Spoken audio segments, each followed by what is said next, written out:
Chapter 1: The Foundation of Discipline. Every morning, two people wake up at the same time. They have similar intelligence, similar opportunities, and similar dreams.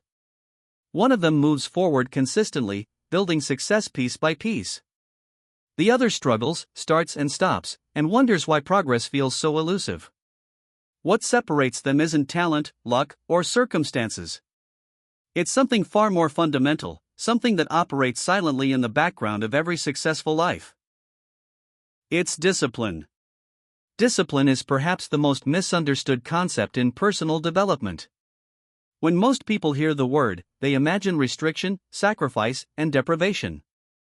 They picture a life of rigid rules and joyless routine. But this perception couldn't be further from the truth.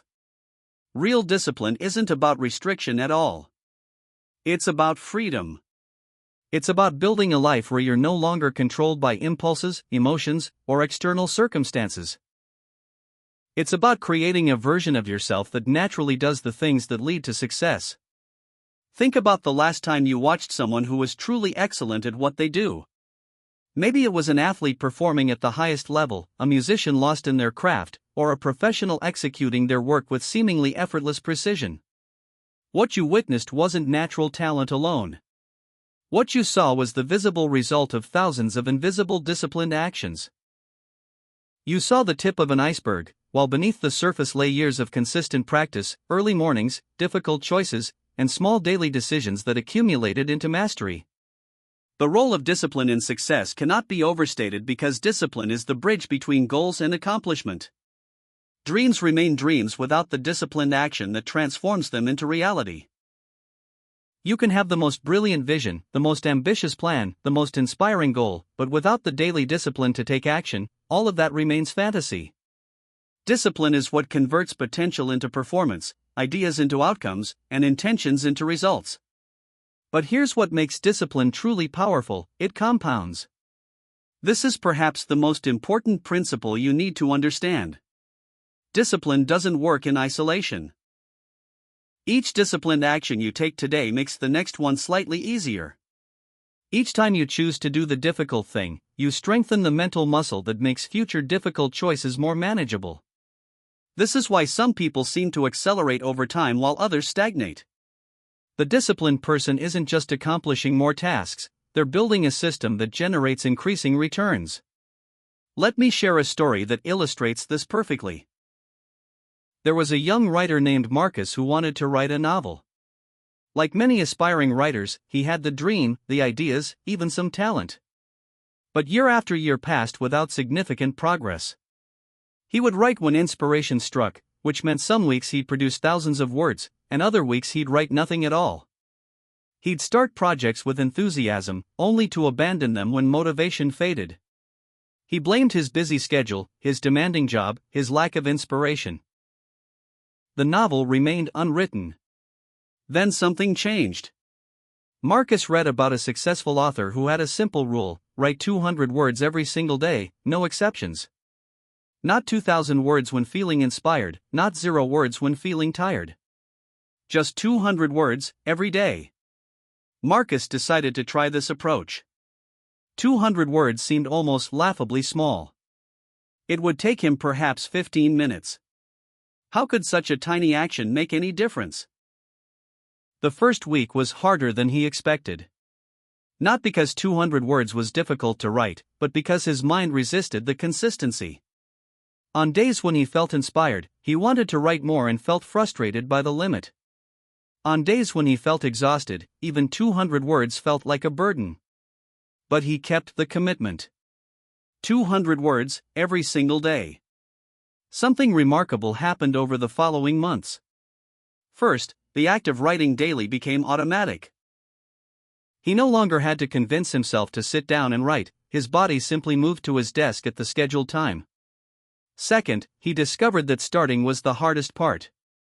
Once he began writing his 200 words, he often found himself continuing beyond that minimum. But most importantly, the cumulative effect was staggering. 200 words a day meant 73,000 words a year. Within 18 months, Marcus had completed a full novel, edited it, and begun his second book. The small daily discipline had produced what years of sporadic effort had failed to accomplish. This story reveals a crucial truth about why some people surge ahead while others stumble. The difference isn't in the size of their actions but in the consistency of them. Most people overestimate what they can accomplish in a day and underestimate what they can accomplish in a year through small daily actions. They attempt massive changes, burn out quickly, and return to their starting point. The disciplined person understands that success is built through the accumulation of tiny victories. Let's explore the science behind this. Neuroscience has revealed that our brains are incredibly adaptable through a process called neuroplasticity. Every time you perform an action, you strengthen the neural pathways associated with that behavior. Repeat the action consistently, and those pathways become highways, making the behavior increasingly automatic. This is why discipline becomes easier over time. You're not just completing tasks, you're rewiring your brain to make those tasks feel natural. Consider the research conducted by Philippa Lally and her team at University College London. They studied habit formation and found that, on average, it takes about 66 days for a new behavior to become automatic. But here's the key insight. There was enormous variation between individuals, ranging from 18 days to 254 days, depending on the complexity of the behavior and individual differences. The crucial factor wasn't talent or willpower in the traditional sense. It was consistency. The people who successfully formed habits were those who performed the behavior daily without missing. A single missed day didn't destroy progress, but inconsistency did. This brings us to one of the most powerful theories in understanding achievement, the compound effect of small daily behaviors. Think about compound interest in finance. If you invest a small amount consistently, the interest accumulates not just on your principal but on previous interest as well. Over time, the growth becomes exponential rather than linear. The same principle applies to discipline and habits. Imagine two people starting a fitness journey. Person A commits to an intense workout program, exercising 2 hours a day, 6 days a week. Person B commits to just 20 minutes of movement daily, something manageable and sustainable. In the first week, Person A sees dramatic results. They lose weight, build some muscle, feel accomplished. Person B's results are barely noticeable. After a month, Person A is still ahead, though they're starting to feel exhausted. Person B continues their modest routine, seeing gradual improvements. 3 months in, Person A has missed several weeks due to injury, burnout, and life circumstances. They've fallen back to sporadic exercise. Person B hasn't missed a single day. Their 20-minute habit is now automatic, requiring no willpower. 6 months later, Person A has abandoned the program entirely, frustrated by their inability to maintain the intensity. Person B has not only maintained their habit but has naturally expanded it. What started as 20 minutes is now 30 or 40 because the behavior became part of their identity. A year later, Person B has transformed their body, energy levels, and health. Person A is back where they started, perhaps even worse off due to the psychological damage of perceived failure. This scenario plays out constantly across every domain of life. The person who studies a language for 3 hours once a week makes less progress than the person who practices 15 minutes daily. The entrepreneur who works 18-hour days sporadically achieves less than the one who puts in focused 3-hour blocks every single day.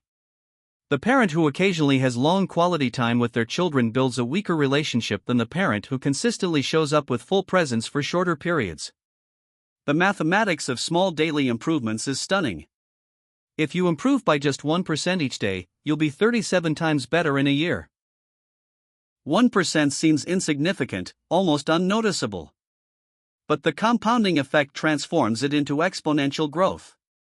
Conversely, if you decline by 1% daily, you'll decline to nearly zero. This is why consistency matters so profoundly.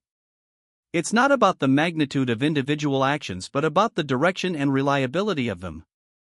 Now, let's address the principle that most people find counterintuitive: discipline equals freedom. On the surface, this seems contradictory. How can imposing rules and structure on yourself lead to freedom?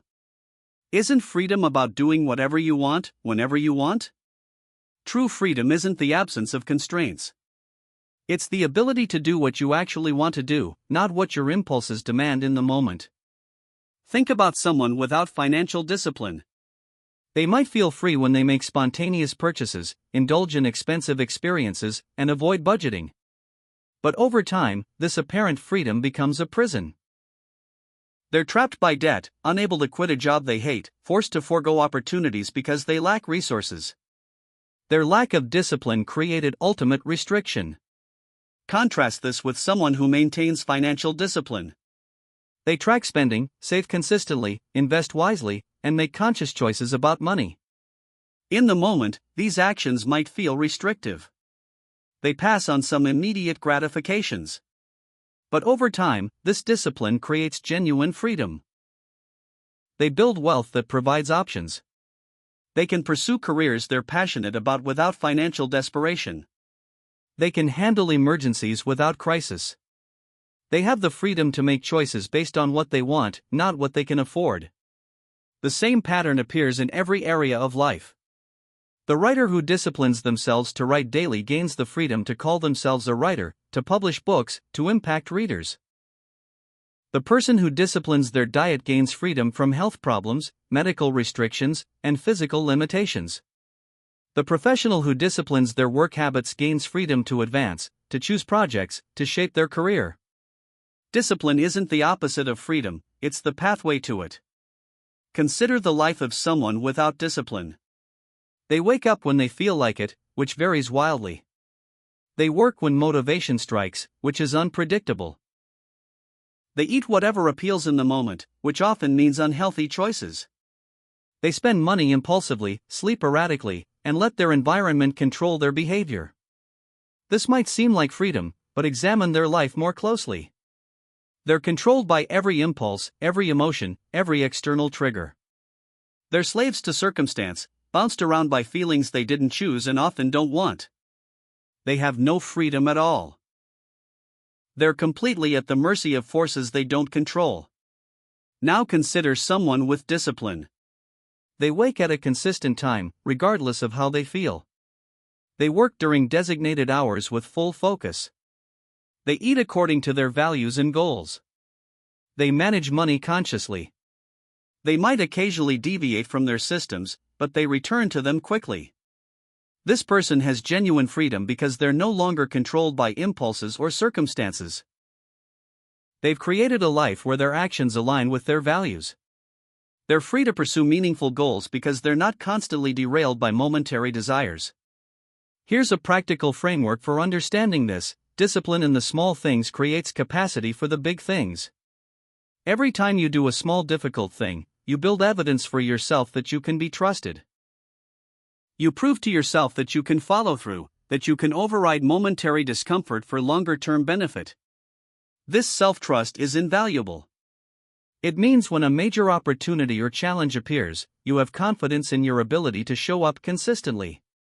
Think about building discipline like building physical fitness.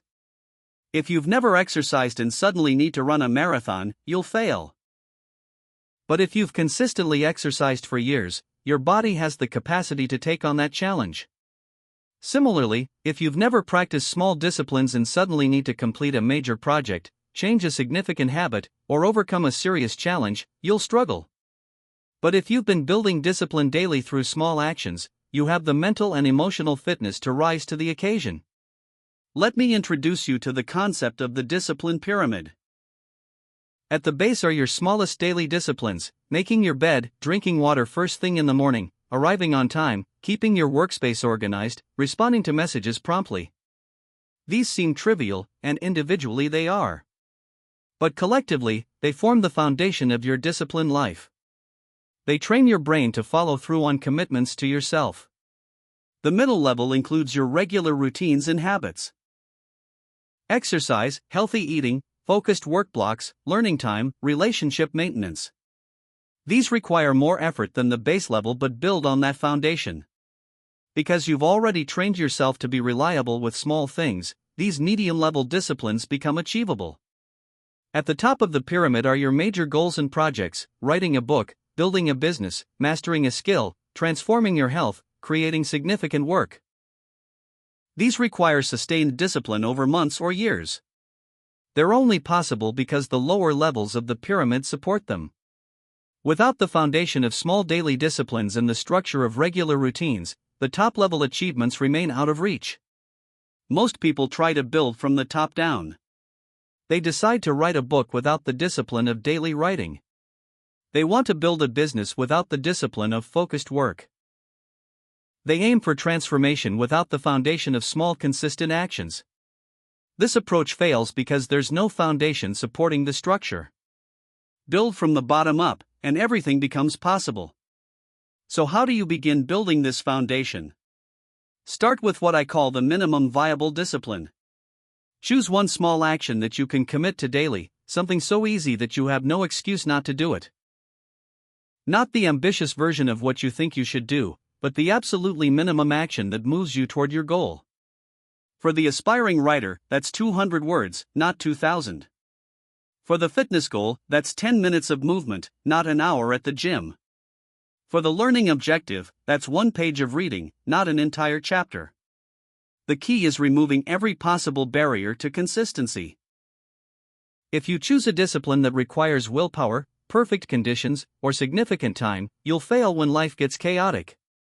But if you choose something so minimal that it survives your worst days, you build the consistency that leads to transformation. Once the behavior becomes automatic, you can expand it. But first, establish the consistency. Track your discipline visually. Get a calendar and mark an X for each day you complete your minimum viable discipline. Seeing that chain of X's creates powerful motivation to maintain the streak. Jerry Seinfeld famously used this method to write jokes daily.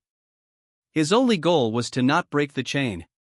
This simple system leverages your brain's desire for pattern completion and provides clear visual feedback on your consistency.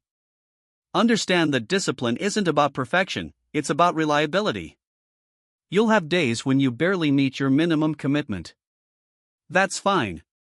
The point isn't to be perfect. It's to be consistent. Missing a day occasionally doesn't destroy your progress, but missing repeatedly does. When you do miss a day, the disciplined response is to simply return to the behavior the next day without self-judgment or overcompensation. The lack of discipline would be to let one missed day become a week, a month, a permanent abandonment. Connect your discipline to your identity, not just your goals. Don't think, I want to write a book, so I need to write daily. Instead, think, I am a writer, and writers write daily. This subtle shift is profound. Goals are external and temporary. Identity is internal and permanent. When your discipline is connected to who you are, not just what you want to achieve, it becomes much more sustainable. You're not forcing yourself to do something unnatural, you're expressing your identity through action. Here's a truth that will serve you well: motivation is unreliable, but systems are dependable. Motivation fluctuates with your emotions, energy levels, and circumstances. Some days you'll feel motivated, other days you won't. If you depend on motivation to drive your actions, you'll be inconsistent. But if you build systems that don't require motivation, you'll be consistent regardless of how you feel. The disciplined person doesn't wait for motivation, they have systems that ensure action happens anyway. Your environment shapes your discipline more than your willpower. If you want to eat healthily but keep junk food in your house, you're fighting an uphill battle. If you want to focus on deep work but keep your phone within reach, you're sabotaging yourself. Design your environment to make disciplined actions easy and undisciplined actions difficult. Put your workout clothes out the night before. Remove distractions from your workspace. Make the discipline choice the default option, and you'll find that discipline requires far less effort. Remember, discipline is a skill that can be developed, not a personality trait you either have or don't have. Everyone starts with a certain baseline, but everyone can improve dramatically through practice. If you currently struggle with discipline, that doesn't define who you are, it describes your current skill level. Like any skill, discipline improves with consistent practice. Each small disciplined action is a practice repetition, strengthening your ability for the next one. The foundation of discipline is built through small daily actions, consistently applied over time. It's built by understanding that these actions compound, creating exponential growth rather than linear progress. It's built by recognizing that discipline isn't restriction but freedom, that it gives you control over your life rather than leaving you at the mercy of circumstances and impulses. It's built by starting small, establishing consistency, and gradually expanding your capacity. As we move forward, we'll explore how to build specific habits, maintain consistency when life gets difficult, boost productivity through discipline systems, and develop the mental strength required for sustained excellence.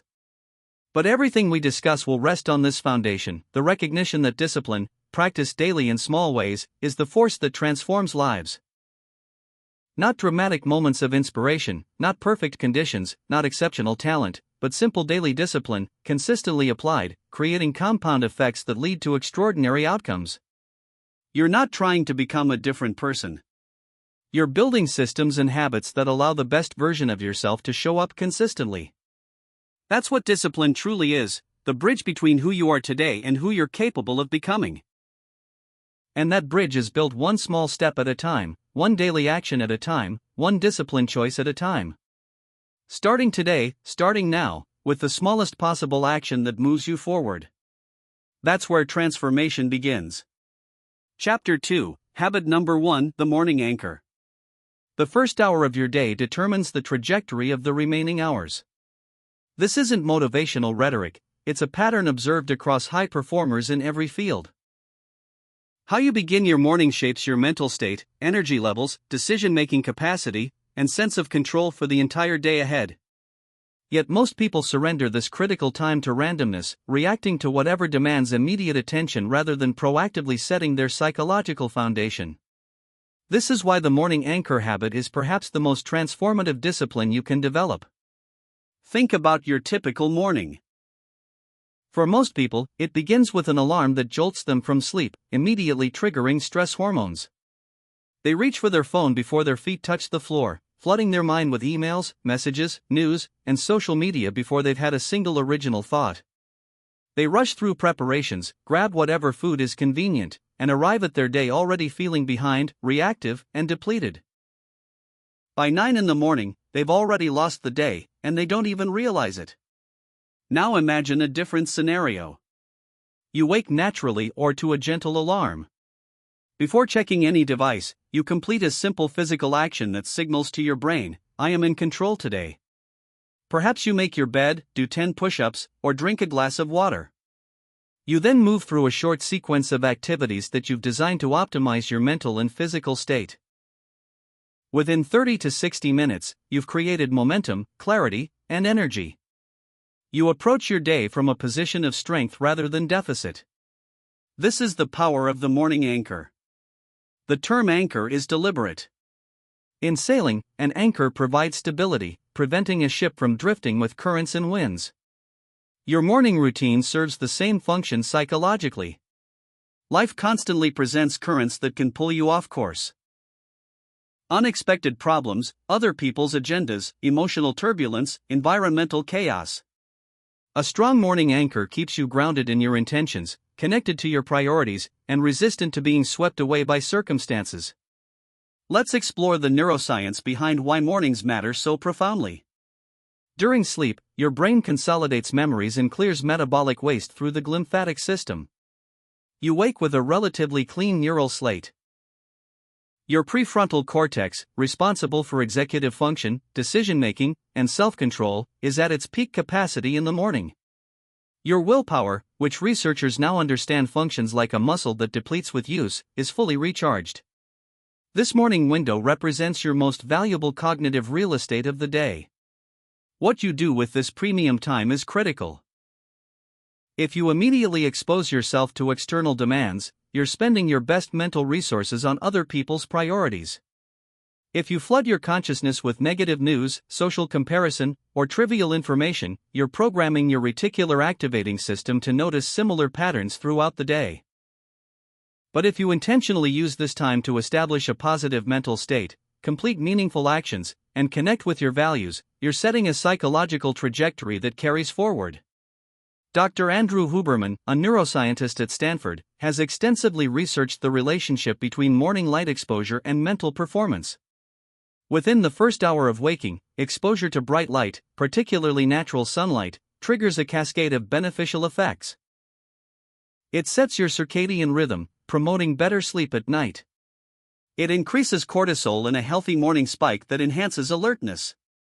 It boosts serotonin production, improving mood throughout the day. This single environmental factor, often overlooked, can dramatically impact your cognitive function and emotional state. The morning anchor isn't about following someone else's perfect routine. Social media is filled with morning routines of successful people. Wake at 4:30, meditate for an hour, cold plunge, journal, exercise, read, and more. These elaborate routines might work for people with specific lifestyles, but they're often unsustainable for regular people with jobs, families, and real-world constraints.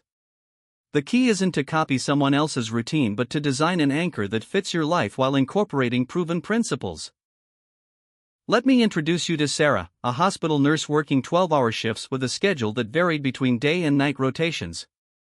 She felt frustrated reading about elaborate morning routines that required 2 hours and assumed you woke at the same time daily. Her mornings were chaotic, often starting in darkness before a night shift or in the afternoon before an evening shift. She didn't have time for extensive routines, and her schedule was unpredictable.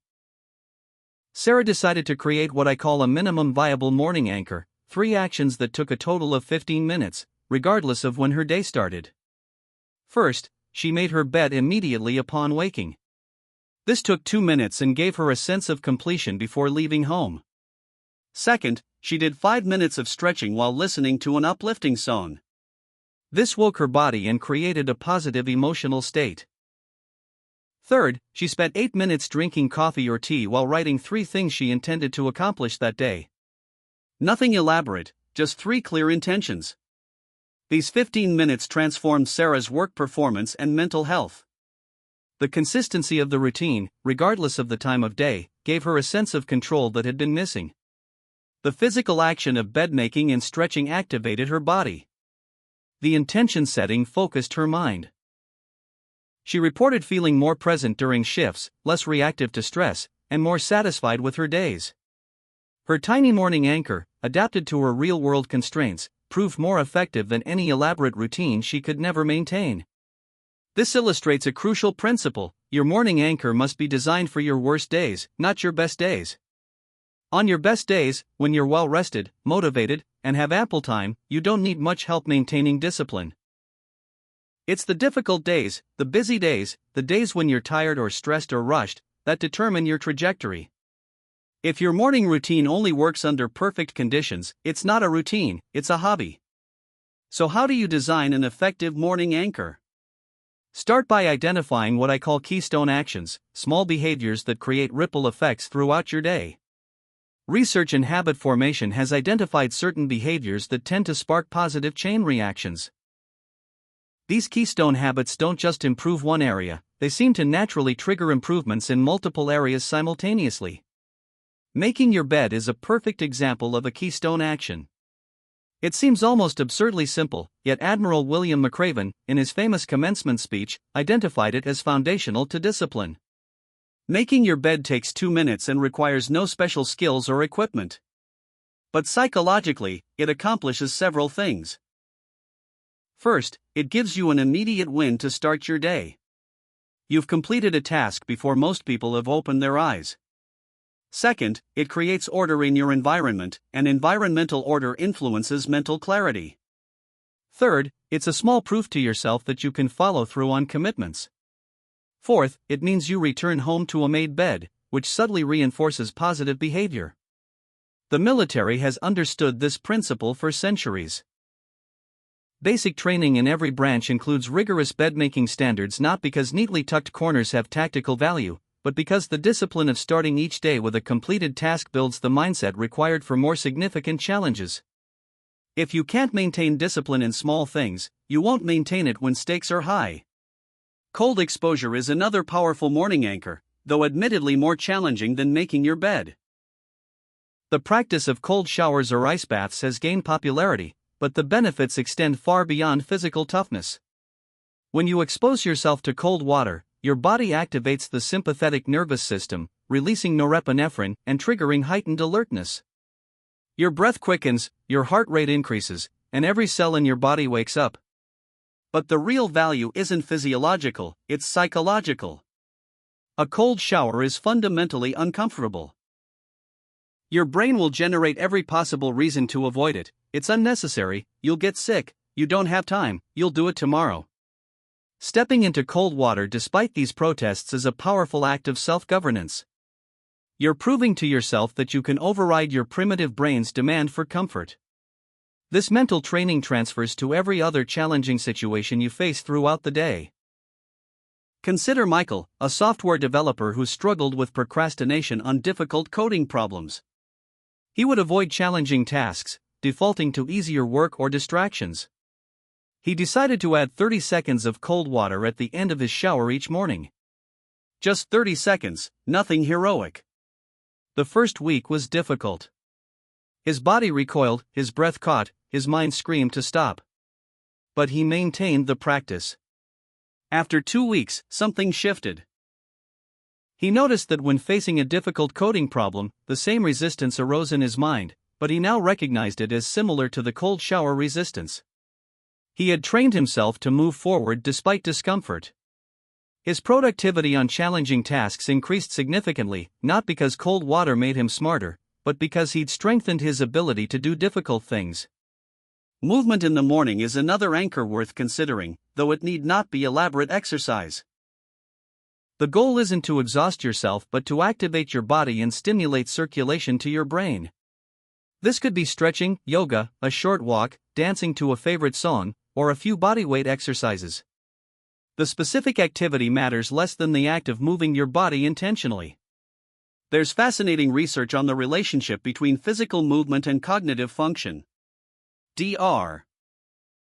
John Ratey's work at Harvard has demonstrated that exercise increases brain-derived neurotrophic factor, essentially fertilizer for your brain that supports neuron growth and connectivity. Morning movement primes your brain for learning, creativity, and problem-solving. Even 10 minutes of movement can elevate your cognitive performance for hours. But beyond the neuroscience, morning movement serves a symbolic function. You're demonstrating to yourself that you have agency over your body. In a world where so much feels outside your control, the ability to direct your physical form through space is empowering. You're not a passive recipient of whatever the day brings, you're an active agent capable of shaping your experience. Meditation and breathwork deserve attention as morning anchor options, though they're often misunderstood. Many people attempt meditation, find it difficult, and conclude it's not for them. They expect immediate calm and become frustrated when their mind races. But meditation isn't about achieving a blank mind, it's about training attention. When you notice your mind has wandered and gently return focus to your breath, that moment of noticing and redirecting is the actual practice. You're building the mental muscle of attention control. Think about how often during your day you need to redirect your attention from distraction to what matters. Every time you resist checking your phone, return focus to a task, or choose to engage in a conversation rather than mentally drift, you're using the same skill meditation trains. 5 minutes of morning meditation isn't about achieving enlightenment, it's about practicing the fundamental skill of directing your attention intentionally. Sam Harris, neuroscientist and meditation teacher, describes meditation as recognizing that you are not your thoughts. Your mind generates thousands of thoughts daily, most of them repetitive and many unhelpful. Without meditation practice, you likely identify with these thoughts, experiencing them as fundamental truths about yourself and reality. Meditation creates space between you and your thoughts, allowing you to observe them without being controlled by them. This skill is invaluable throughout your day when unhelpful thoughts arise. Anxiety about a meeting, frustration with a colleague, self-doubt about your abilities. Rather than being swept away by these mental events, you can observe them, recognize them as temporary mental phenomena, and choose your response. Another powerful morning anchor element is intention setting or journaling. This need not be extensive. Even 3 to 5 minutes of writing can dramatically increase your daily effectiveness. The practice might involve writing 3 priorities for the day, 1 thing you're grateful for, or a brief reflection on how you want to show up. The act of writing engages different neural pathways than thinking alone, making your intentions more concrete and memorable. The difference between someone who thinks about their goals and someone who writes them down is significant. Writing activates the reticular activating system, a network in your brain that filters information. Once you've written your intentions, your RAS begins noticing opportunities and resources related to them. You don't see new things, you notice relevant things that were always there. This is why when you decide to buy a specific car, you suddenly see that model everywhere. Writing your morning intentions programs your brain to notice what matters. But here's a critical insight that often gets overlooked: the morning anchor isn't primarily about the specific activities. It's about establishing a sense of control. Modern life constantly threatens your sense of agency. You can't control the economy, politics, other people's behavior, or countless circumstances that affect you. This ambient lack of control creates chronic stress. Your morning routine is a domain where you have complete control. You decide what you do, when you do it, and how you do it. This pocket of sovereignty early in your day reminds you that while you can't control everything, you can control some things, and those controlled things significantly impact your experience. There's a profound psychological concept called locus of control, developed by psychologist Julian Rotter. People with an internal locus of control believe their actions meaningfully influence outcomes. People with an external locus of control believe outcomes are primarily determined by external forces beyond their influence. Research consistently shows that internal locus of control correlates with better mental health, higher achievement, and greater life satisfaction. Your morning routine, by providing a consistent experience of controlling your actions and their effects, strengthens your internal locus of control. You're not just making your bed. You're reinforcing the belief that your actions matter. Now let's address a common misconception about time management that relates directly to your morning anchor. Most productivity advice focuses on managing time, scheduling every hour, maximizing efficiency, eliminating waste. But time management misses something crucial: not all hours are created equal. An hour of work when you're energized, focused, and clear-minded produces vastly more value than an hour when you're depleted, distracted, and foggy. The key isn't managing time, it's managing energy. Tony Schwartz, in his work on energy management, identifies 4 types of energy: physical, emotional, mental, and spiritual. Each requires different renewal practices, and each influences the others. Your morning anchor is your opportunity to deliberately cultivate all 4 forms of energy before the day begins depleting them. Physical activity generates physical energy. Mindfulness or meditation stabilizes emotional energy. Focused attention building strengthens mental energy. Connecting with your values or purpose nurtures spiritual energy. A well-designed morning routine addresses multiple energy dimensions simultaneously. Consider the alternative approach most people take. They wake depleted from inadequate sleep, skip breakfast, or eat sugar that causes an energy crash, immediately engage with stressful news or emails that drain emotional energy, and rush into their day already running on empty. They then wonder why they feel exhausted by noon, why they can't focus, why they're irritable and unproductive.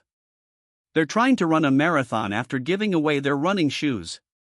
The morning anchor operates on the principle of energy investment. You invest 30 to 60 minutes in activities that generate energy, which then amplifies your productivity and effectiveness for the remaining waking hours.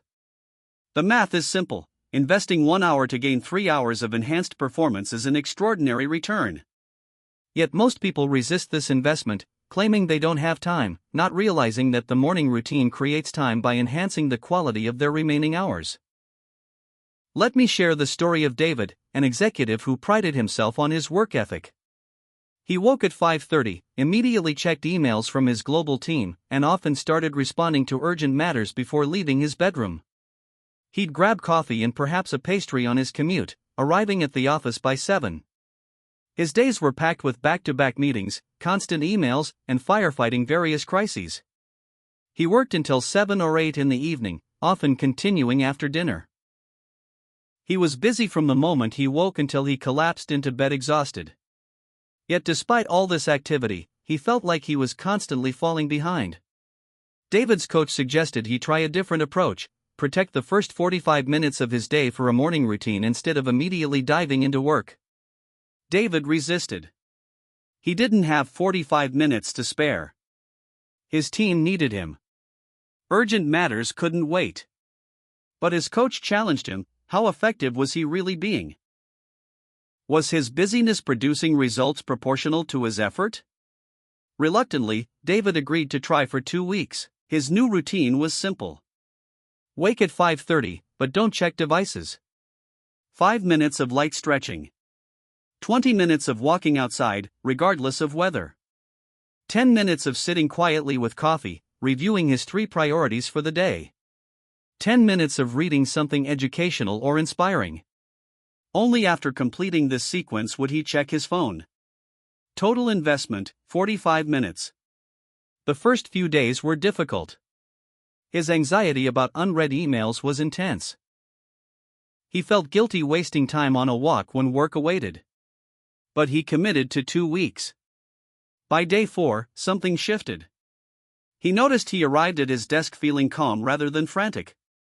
His thinking was clearer. When problems arose, he could access strategic thinking rather than just reacting. His afternoon energy, which typically crashed around 2, remained stable. Most surprisingly, he was accomplishing more in less time because his decisions were better, his focus was stronger, and his energy was consistent. After 2 weeks, David was convinced. 6 months later, he reported this was the single most impactful change he'd made in his professional life. He'd gained hours of productivity by investing less than an hour in his morning foundation.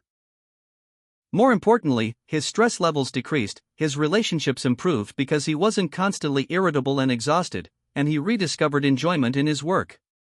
The morning anchor hadn't just made him more productive, it had made his life better. This brings us to a crucial aspect of the morning anchor: it must be protected fiercely. Your morning routine will face constant threats. Other people will want your time. Unexpected situations will arise. You'll be tempted to skip it when tired or busy. If you allow your anchor to be optional, it will slowly erode until it disappears. The morning routine must be non-negotiable, treated as seriously as a critical business meeting or medical appointment. This doesn't mean being rigid when genuine emergencies occur, but it means distinguishing between true emergencies and mere preferences or conveniences. One strategy for protecting your morning anchor is the 24-hour rule. If something would require you to skip your routine, ask, would this matter in 24 hours? Most things that feel urgent in the moment become irrelevant quickly. The email can wait an hour. The news will still be there. The social media notification is never truly urgent. By applying this filter, you realize that very few things actually justify abandoning your anchor. Another key principle: the morning anchor should evolve, not remain static forever. Your needs change with seasons of life, work demands, and personal development. What served you well 6 months ago might need adjustment now. Perhaps you need more physical movement, or more quiet reflection, or more energizing activity. Stay attuned to what genuinely serves you rather than robotically following a routine that's become stale. The consistency is in having an anchor, not in never modifying its specific components. Some practical considerations for implementing your morning anchor: start incredibly small. If you currently have no morning routine, don't attempt a 90-minute elaborate sequence. Begin with 5 to 10 minutes of 1 or 2 activities. Once that becomes automatic, expand gradually. Remember, you're building a foundation that must survive your worst days.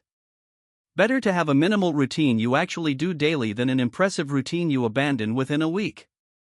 Prepare the night before. If your morning anchor includes exercise, lay out your clothes. If it includes journaling, keep your journal and pen visible. If it includes a healthy breakfast, prepare ingredients in advance. Every small barrier you remove increases the likelihood you'll follow through when morning arrives and you're still half asleep.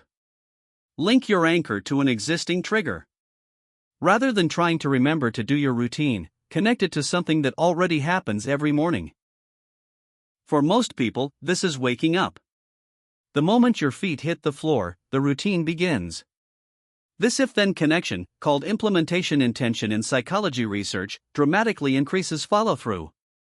You're not relying on motivation or memory, you're leveraging automatic behavior patterns. Track your consistency visually. Use a calendar, app, or simple notebook to mark each day you complete your morning anchor. Seeing your streak builds momentum and motivation to continue. The visual representation of your discipline is powerful evidence that you're becoming someone who follows through. Finally, recognize that the morning anchor is ultimately about identity. You're not just doing activities, you're proving to yourself who you are. Each morning you complete your anchor, you're reinforcing the identity of someone who is disciplined, intentional, and in control. Over time, this identity becomes so strong that skipping the routine feels wrong, like acting out of character. At that point, discipline no longer requires willpower. It's simply who you are. The morning sets the tone for everything that follows. It's the foundation upon which your entire day is built. A strong morning anchor doesn't guarantee a perfect day, but it ensures you approach your day from a position of strength rather than weakness, intention rather than reaction, and agency rather than helplessness. In a world that constantly pulls you in directions you didn't choose, your morning routine is your daily reclamation of sovereignty over your life. It's where you remember that while you can't control everything, you can always control how you begin. And how you begin determines where you end up. Chapter 3, Habit Number 2, Single Priority Focus. There's a pervasive illusion in modern culture that productivity means doing more things simultaneously. We praise multitasking, celebrate busyness, and measure success by how packed our calendars are. We maintain endless to-do lists, juggle dozens of projects, and pride ourselves on being able to handle multiple responsibilities at once. Yet despite all this activity, many people report feeling less productive, more stressed, and further from their meaningful goals than ever before. The problem isn't that they're not doing enough. The problem is that they're trying to do everything, which means they're doing nothing particularly well. The counterintuitive truth is this: the path to extraordinary productivity isn't addition, it's subtraction. It's not about doing more things. It's about doing fewer things with greater intensity and focus. Specifically, it's about identifying the single most important priority each day and protecting that priority with ruthless discipline. This is the habit of single priority focus, and it may be the most powerful productivity principle you'll ever implement. Let me start by explaining what happens in your brain when you attempt to focus on multiple priorities simultaneously. For decades, we believed that some people were good at multitasking while others weren't. Research in cognitive neuroscience has definitively proven this wrong. The human brain doesn't actually multitask, it task switches. When you think you're doing two things at once, you're actually rapidly shifting attention between them. And every shift carries a cost. This cost is called the attention residue effect, documented extensively by Dr. Sophie Leroy at the University of Minnesota. When you switch from task A to task B, your attention doesn't immediately follow. Part of your cognitive capacity remains stuck thinking about the previous task. If you switch before completing task A, this residue is particularly strong. Your brain keeps allocating resources to the unfinished task in the background, reducing the mental capacity available for task B. The result is that you're performing both tasks at diminished capacity. The mathematics of this are sobering. Research suggests that task switching can reduce your productive time by as much as 40%. Think about that. Nearly half of your work time is lost simply to the cognitive cost of switching between tasks. You're not being lazy or inefficient, you're fighting against fundamental limitations of human cognition. Your brain is designed for sequential focus, not parallel processing. Now consider a typical workday for someone who hasn't adopted single priority focus. They start the morning checking emails, which leads to 5 different concerns requiring attention. They begin working on a report but get interrupted by a phone call. After the call, they try to return to the report but see a message about an urgent meeting. At the meeting, 3 new tasks are added to their plate.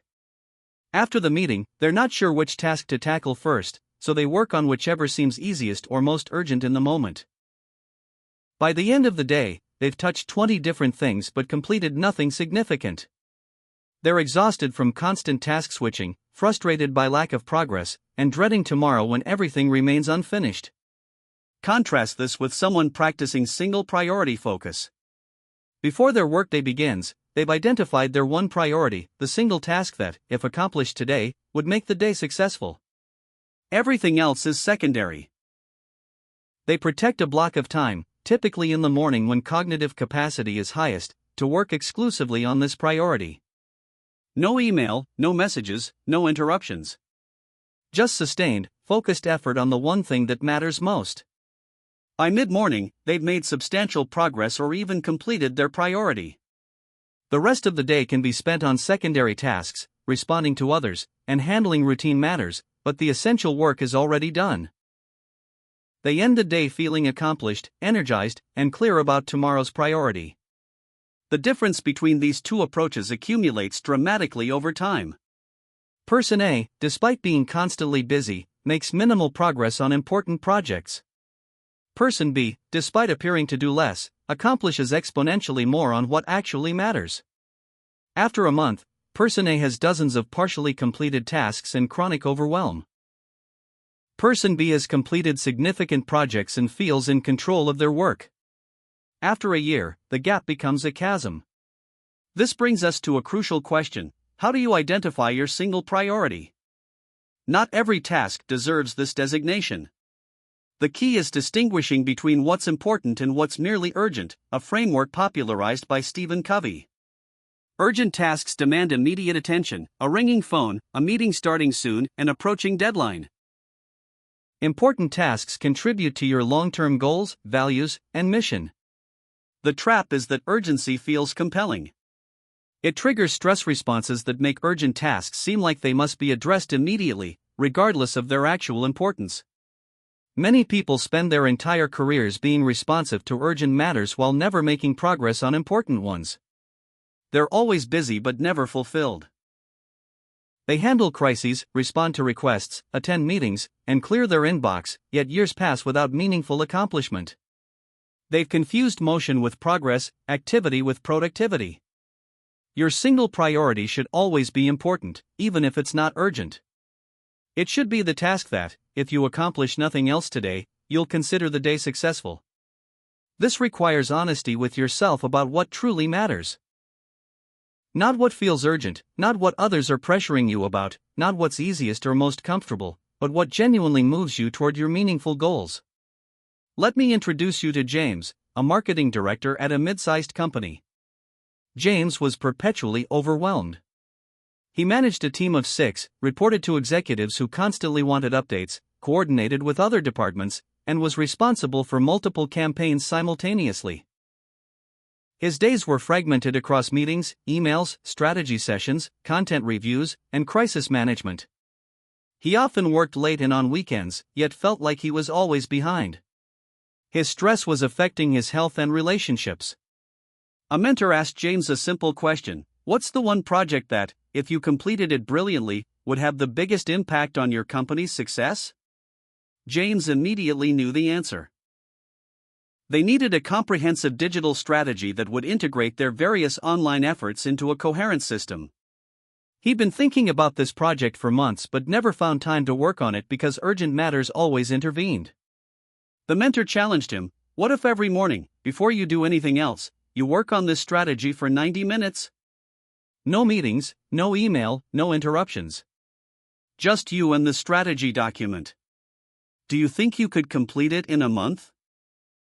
James was skeptical. 90 minutes seemed insignificant against the scope of the project, and he wasn't sure he could protect that time from interruptions. But he agreed to try. The first morning was difficult. James arrived at the office early, before his team, and opened the strategy document. Within minutes, he felt the pull to check email, to see what might need his attention. His mind generated anxieties about what he might be missing. But he forced himself to stay focused on the strategy. 90 minutes later, he'd made more progress on this project than he had in the previous 2 months combined.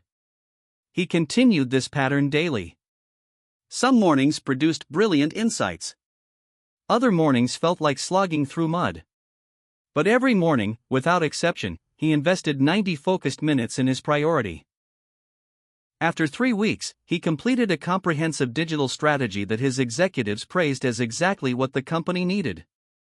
The strategy led to reorganization of their entire digital approach and, over the following year, contributed to a significant increase in online revenue.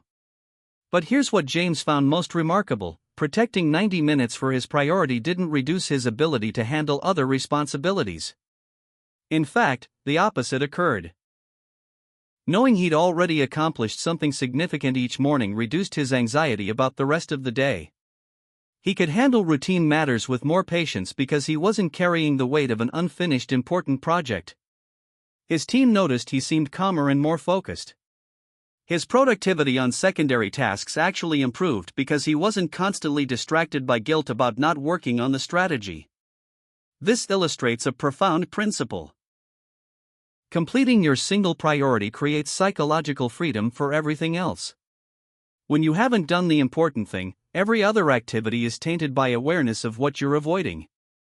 You're at a meeting but thinking about the project. You're responding to emails but feeling guilty about the unfinished work. You're exhausted not from the tasks you're doing but from the mental effort of carrying incomplete important work. Completing your priority liberates you from this burden. Now let's explore the concept of deep work, a term coined by computer scientist Cal Newport. Deep work is professional activity performed in a state of distraction-free concentration that pushes your cognitive abilities to their limit. These efforts create new value, improve your skills, and are difficult to replicate. Deep work is increasingly rare and therefore increasingly valuable in our economy. Your single priority should typically require deep work, and protecting time for deep work is essential for accomplishing meaningful things. The challenge is that deep work is difficult and uncomfortable. It requires sustained mental effort, feels exhausting, and lacks the immediate gratification of clearing simple tasks. Our brains naturally resist this difficulty, preferring the ease of email, meetings, or routine tasks. This is why most people fill their days with shallow work. Non-cognitively demanding, logistical tasks often performed while distracted. Shallow work is necessary, but it doesn't move you forward significantly. Newport argues that the ability to perform deep work is becoming the superpower of the 21st century. As automation handles more routine tasks, the remaining valuable work requires human cognitive capacity at its peak. Those who can consistently enter states of deep focus and produce high-quality work quickly will thrive. Those who remain in a state of constant distraction, never going deep, will struggle to create value that justifies their employment. Here's the neurological reality: your brain needs approximately 23 minutes to fully engage in deep work. That's how long it takes to load the relevant information into working memory, suppress distractions, and achieve flow state. If you're interrupted after 15 minutes, you never reached full capacity. If you're interrupted every 10 minutes, you never reach deep work at all. Yet the average knowledge worker is interrupted every 3 to 5 minutes. They're operating at a fraction of their cognitive potential, wondering why work feels so exhausting yet unproductive. To practice single priority focus effectively, you must create deep work blocks, uninterrupted stretches of time dedicated exclusively to your priority. The minimum effective dose is typically 60 to 90 minutes. Shorter periods don't allow you to reach sufficient depth. Longer periods may exceed your ability to maintain peak focus, though with practice, you can extend this capacity. Elite performers often work in 90 to 120-minute blocks with breaks between. Creating these blocks requires engineering your environment and managing others' expectations. Start by making your deep work time sacred and non-negotiable. Block it on your calendar. Communicate to colleagues that you're unavailable during this period. If possible, work in a location where you won't be interrupted. Turn off notifications on all devices. Put your phone in another room or, at minimum, face down out of reach. Close email and messaging applications. Use website blockers if necessary to prevent automatic checking of distracting sites. These may seem like extreme measures, but they reflect the reality that deep work requires deliberate protection. Your environment is filled with stimuli designed to capture your attention. Social media platforms employ teams of engineers optimizing for engagement. Your phone generates dopamine hits through notifications. Your colleagues have been conditioned to expect immediate responses. Without aggressive protection of your focus, it will be stolen repeatedly. Some people resist this level of focus protection, claiming they need to be responsive to urgent matters. But ask yourself honestly, how often is something truly so urgent that it can't wait 90 minutes? In nearly all professional contexts, a 90-minute delay in response is acceptable. The rare genuine emergencies can be handled through specific protocols. For instance, you might tell key colleagues, during my focus time from 8 to 9:30, I'm unavailable unless there's a genuine emergency, which you can communicate by calling rather than emailing. Most days, you won't receive a single call. Rachel, a freelance graphic designer, struggled with this initially. She worried that being unresponsive might cost her clients. What if a client needed revisions immediately? What if a new opportunity came in? Her fear of missing something kept her constantly available, checking email and messages throughout the day. As a result, projects took twice as long to complete, her quality suffered from constant context switching, and she often worked late into the night trying to catch up. A colleague suggested she try protecting her mornings for design work, responding to communications only in the afternoon. Rachel was terrified but agreed to try for 1 week.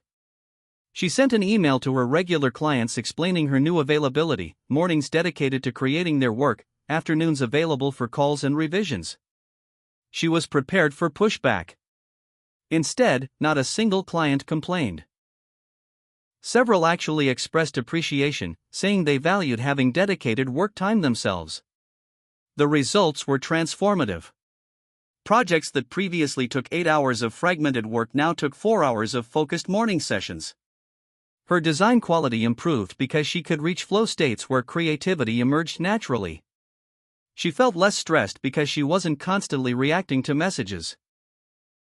Her afternoons, now freed from needing to complete design work, were sufficient for client communication and administrative tasks. Within a month, she'd increased her output enough to take on 2 additional clients without working longer hours. Rachel's experience reveals an important truth: most people overestimate others' expectations for immediate responsiveness. Unless you're in a true emergency response role like an emergency room doctor or firefighter, the vast majority of communications can wait.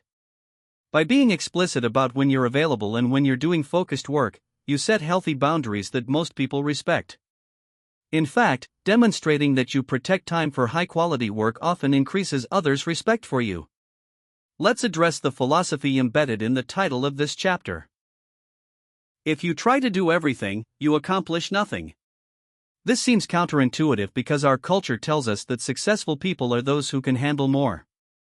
We admire the executive juggling 10 projects, the entrepreneur running multiple businesses, the parent balancing career and family and fitness and hobbies and social obligations.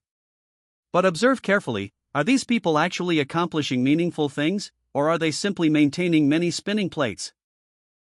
There's a concept in economics called opportunity cost, the value of what you give up when you choose one option over another. Every yes to a task is a no to something else. Every project you take on is attention you can't give to another project. Every meeting you attend is time you can't spend on focused work. Most people don't think about opportunity cost. They just keep saying yes, adding more to their plate, assuming they can somehow find time for everything. The result is that they have many commitments but execute none of them excellently. Warren Buffett, one of history's most successful investors, attributes much of his success to his ability to say no. He's famous for having a too hard pile for potential investments. If an opportunity doesn't meet his strict criteria, he passes, even if it might be profitable. He focuses only on the ideas where he has highest conviction and deepest understanding. This intense selectivity is why his track record is so exceptional. He's not smarter than every other investor, he's more disciplined about focusing only on his highest probability opportunities. You can apply this same principle to your daily work. Imagine your day has 100 units of productive capacity. You can spread these units across 10 different tasks, giving 10 units to each. Or you can allocate 80 units to your single priority and 20 to everything else. Which approach produces better results? The first approach means you make minimal progress on all 10 tasks. The second approach means you make dramatic progress on the most important thing while maintaining other responsibilities. The mathematics of focus are exponential, not linear. Doubling your focus on something doesn't double your results, it multiplies them several-fold because deep focus produces nonlinear returns. The first hour of scattered attention might produce 10 units of value. But the first hour of complete focus might produce 50 units. The second consecutive hour of focus might produce 80 additional units because you've reached flow state. You're not just working faster, you're accessing cognitive capabilities that scattered attention never reaches. This is why accomplished people in every field tend to be intensely focused rather than broadly scattered. The greatest writers protect long blocks of uninterrupted time for writing. Elite athletes focus training on specific skills rather than trying to improve everything simultaneously. Breakthrough scientists often ignore fashionable topics to pursue singular questions deeply. They understand that depth beats breadth when it comes to producing meaningful work. So how do you implement single priority focus practically? Start each day, ideally during your morning anchor, by identifying your one priority. Ask yourself, what's the single most important thing I could accomplish today? Not what's most urgent, not what others want from you, but what would create the most value if completed. Write this priority down clearly and specifically. Not work on presentation but complete first draft of Q4 strategy presentation, slides 1 through 15. Then schedule a specific time block for this priority, typically when your energy and focus are highest. For most people, this is morning, but honor your natural rhythms. Some people focus best in late afternoon or evening. The timing matters less than the consistency and protection of the block. Treat this block as sacred. It's not optional, not negotiable, not available for other uses except in genuine emergencies. During this block, work only on your priority. If other thoughts arise, jot them in a notebook to address later, then return focus to your priority. If you complete your priority before the block ends, that's excellent. You can use remaining time to start tomorrow's priority, handle secondary tasks, or simply take a break. The goal isn't to fill every minute with productive activity, it's to ensure your most important work receives your best focus. After your priority block, you can handle everything else: meetings, emails, administrative tasks, collaborative work, routine responsibilities. The psychological difference is profound. You're no longer anxious about whether you'll accomplish something meaningful today because you already have. This reduces stress, improves your presence in other activities, and creates positive momentum. One challenge you'll encounter is the resistance of others to your focus time. Some colleagues may express frustration that you're not immediately available. Some may claim that your role requires constant accessibility. Stand firm. Explain that you're protecting time to do your most important work at the highest level, which benefits everyone. Offer alternative times when you're fully available. Most reasonable people, once they understand the purpose, will support it. Those who don't may be revealing their own lack of boundaries or inability to prioritize. Another challenge is your own resistance. Your brain will generate every excuse to avoid deep work. It's too hard, you're not ready, you should do easier tasks first, you'll work on it later when you feel more inspired. Recognize these as self-sabotage. The most important work is almost always uncomfortable because it requires operating at the edge of your abilities. Discomfort is a signal that you're working on something meaningful, not a sign you should quit. Use what I call the 5-minute rule: commit to working on your priority for just 5 minutes. If after 5 minutes you genuinely want to stop, you can. But typically, starting is the hardest part. Once you're engaged, momentum carries you forward. This technique overcomes initial resistance by making the commitment seem manageable, then leverages the psychological principle that humans prefer to complete actions they've begun. Track your consistency with single priority focus. At the end of each day, note whether you completed your priority. Over time, you'll build a record of accomplishment that motivates continued practice. You'll also identify patterns: which types of priorities you tend to complete easily versus struggle with, which times of day work best for you, which environmental factors support or undermine your focus. Consider creating what Newport calls a scoreboard for deep work, a visible tracking system showing how many deep work hours you accumulate weekly. This might be a simple chart on your wall where you mark each completed focus block. The visual representation of your dedication to deep work reinforces the identity of someone who focuses intensely, making the behavior easier to maintain. As you practice single priority focus, you'll notice a transformation in how you approach work. You'll stop feeling guilty about not doing everything because you know you're doing the most important thing. You'll stop envying people who seem busy with many projects because you recognize their scattered approach produces less meaningful output. You'll develop confidence in your ability to complete significant work because you're consistently proving you can do so. You'll also notice something interesting. You'll start naturally thinking about your work in terms of priorities rather than tasks. Instead of an overwhelming list of things to do, you'll see a clear hierarchy with one item at the top. This mental clarity extends beyond work into all areas of life. You'll ask yourself, what's my single priority in my relationships today? In my health? In my personal growth? This focus brings coherence to your entire life. The habit of single priority focus is perhaps the most direct path to meaningful productivity. It doesn't require working longer hours, learning complex systems, or purchasing productivity tools. It requires only the discipline to identify what matters most and the courage to protect time for it. In a world optimized for distraction, where everyone is trying to do everything, the person who can focus intensely on one thing possesses an almost unfair advantage. They're not competing on the same playing field. They're operating in a different realm entirely, where depth of effort produces results that scattered activity can never match. This is the power of doing less to accomplish more, of understanding that everything is impossible but something is always achievable, and of recognizing that the question isn't what you can do but what you choose to do first. Chapter 4, Habit Number 3, Discipline Through Environment. Your environment is silently shaping every decision you make.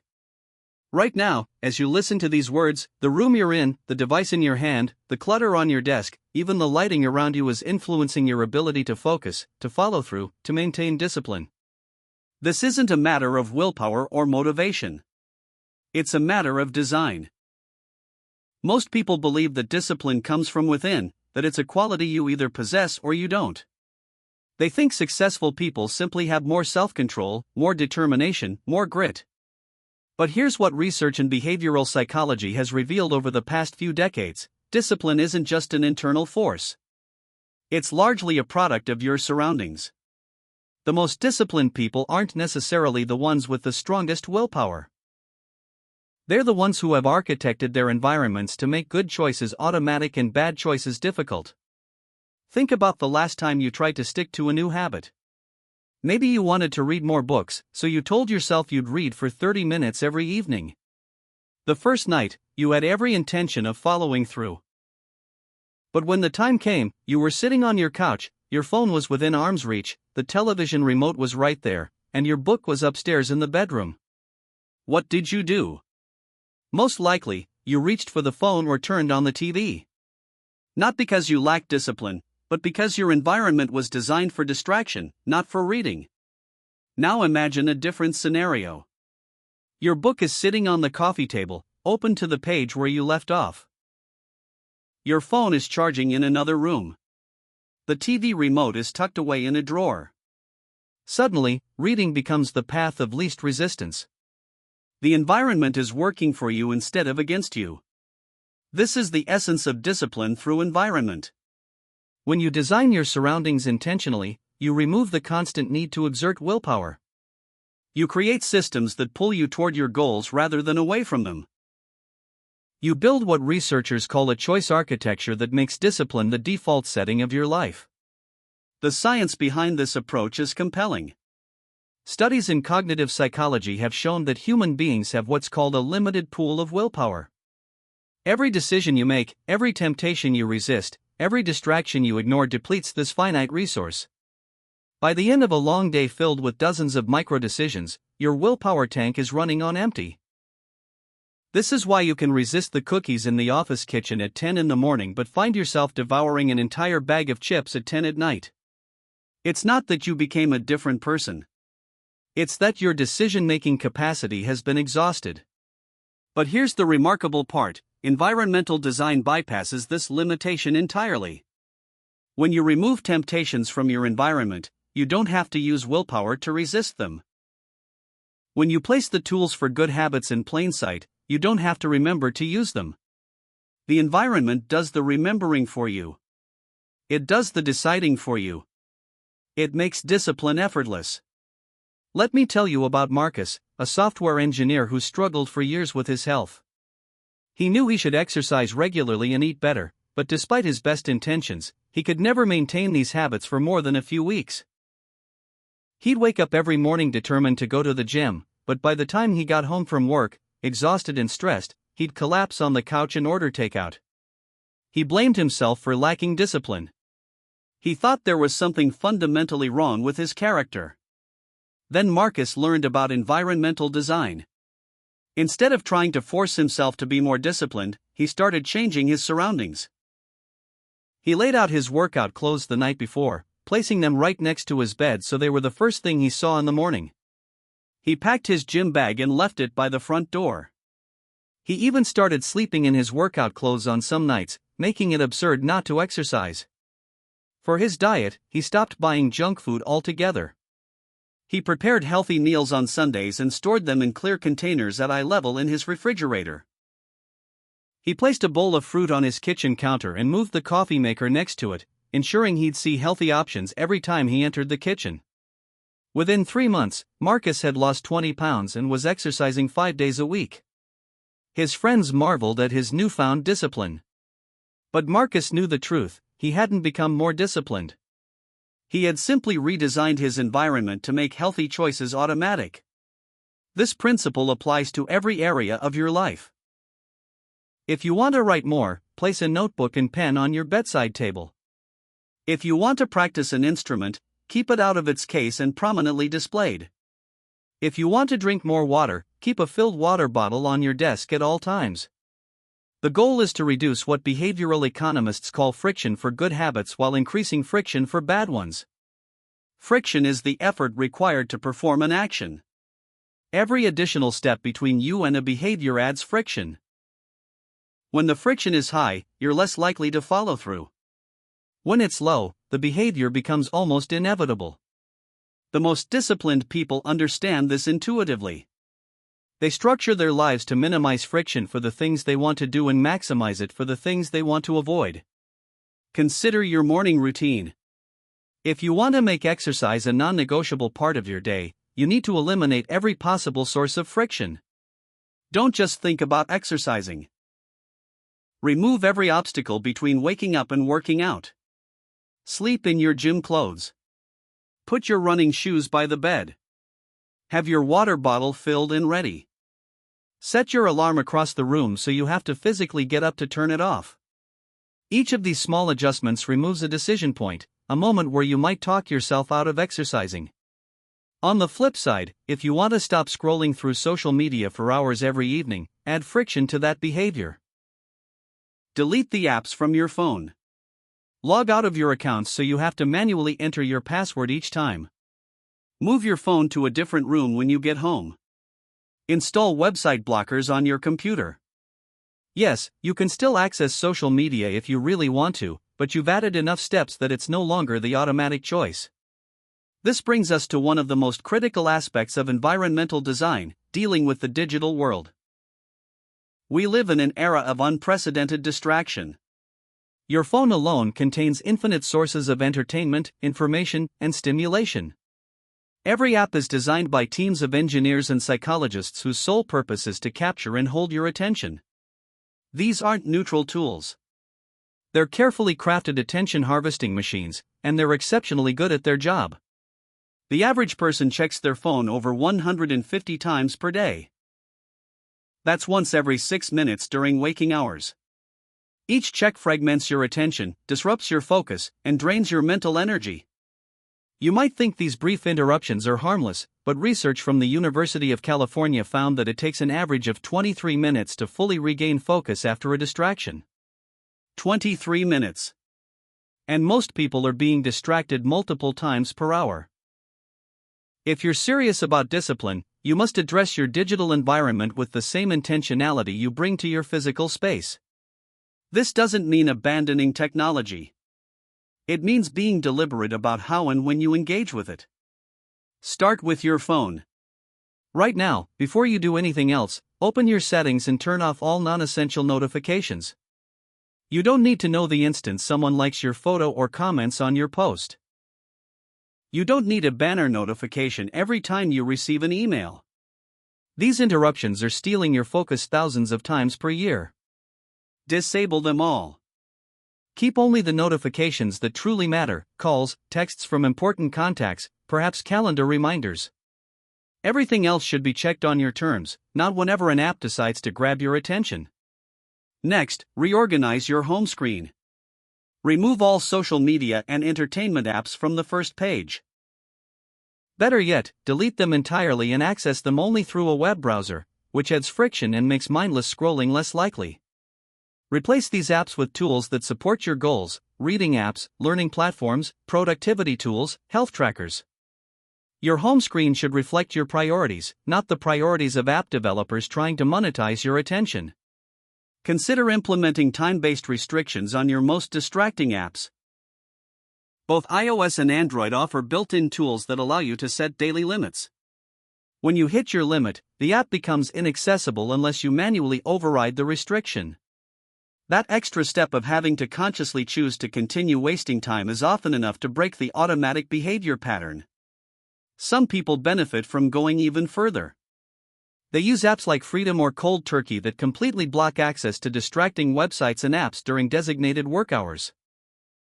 They purchase dedicated devices for specific tasks: a basic e-reader for books, a simple alarm clock so their phone doesn't need to be in the bedroom, a paper planner instead of digital calendar apps that lead to distraction. These might seem like extreme measures, but they're incredibly effective because they remove the possibility of distraction entirely. The same principles apply to your computer. If you work on a laptop or desktop, your digital workspace is just as important as your physical one. Close all unnecessary browser tabs. They're visual clutter that divides your attention even when you're not actively looking at them. Use browser extensions that block social media sites during work hours. Set your email client to only check for new messages at designated times rather than constantly pinging you with updates. Create separate user accounts or browser profiles for work and personal use, maintaining clear boundaries between focused productivity and leisure browsing. Your email inbox deserves special attention. For many people, email has become a source of constant stress and distraction. Messages arrive at all hours, each one demanding attention and creating a sense of urgency. But here's the truth: very few emails actually require immediate responses. Most can wait hours or even days without consequence. Implement a system for managing email that removes it as a source of constant interruption. Check email only at specific times during the day, perhaps once in the morning, once after lunch, and once before you finish work. During the rest of the day, keep your email client closed. When you do check email, process everything in your inbox using a simple decision framework. Does this require a response? If yes, respond immediately if it takes less than 2 minutes. If it takes longer, add it to your task list. Does this contain important information? File it in an appropriate folder. Is this newsletter or promotional content? Unsubscribe or delete. The goal is to reach inbox zero every time you check, ensuring that your inbox is a tool you control rather than a master you serve. Let's talk about physical space now, because your surroundings have a profound impact on your behavior. A cluttered desk creates a cluttered mind. A disorganized room makes focused work nearly impossible. Your physical environment should be a sanctuary for the behaviors you want to cultivate. Begin with a thorough decluttering. Go through your living space, your workspace, every drawer and closet. Ask yourself, does this item serve my current goals? Does it make my desired behaviors easier? If the answer is no, remove it.